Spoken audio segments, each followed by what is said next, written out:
Hey everybody, KC here. So, as I'm sure almost everybody knows, the new COVID-19 vaccine booster shot is out. And there's been varying reports about the degree to which people are going to get it. I mean, it was really interesting over the summer. There was a piece in the New York Times about how the CDC was saying that 600 people a week in the US were dying of COVID or COVID-related issues. And that was a little bit alarming. And that was during the summer when people were actually outside. Now we're coming into the winter. People are going to be inside a lot more. And I think there's some concern about whether or not people are going to be getting their COVID vaccines.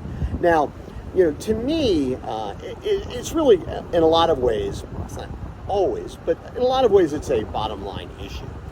If people don't get their vaccines and they get sick, well, it means they're not going to be able to go to work. And if you're a retailer, depending on your employees, well, that's going to be a problem.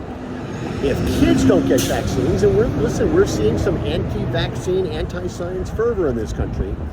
If that continues to grow and kids don't get vaccinated, well, if kids are homesick, their parents are not going to be able to go to work. And if you're a retailer, that's going to be a problem.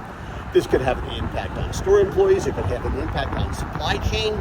I just think that there's a lot of bottom line concerns that industry ought to have if this continual anti-vaccine, anti-science attitude continues to sweep the country. Now, it's interesting. So I just went across the street and I got my COVID booster. And I was talking to the pharmacist who gave it to me, and one of the things that she said was that, hey, listen, it's actually starting to pick up. They're starting to get a lot busier. People are worried about the holidays. They don't want to get sick. They want to be able to go inside with relatives and friends. So things are really, really picking up. But listen, I recognize that I'm not talking about mandates here, and I recognize that people have concerns. And people are entitled to do whatever they want. But I think that the industry has to be concerned if this continues to grow, simply because it's going to have a bottom line impact. I'm happy to have gotten my COVID shot. I got my flu shot. I'm up to date on my shingle shots.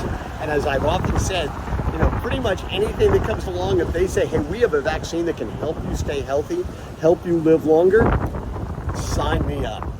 Anyway, that's what's on my mind. And as always, I want to hear what's on your mind.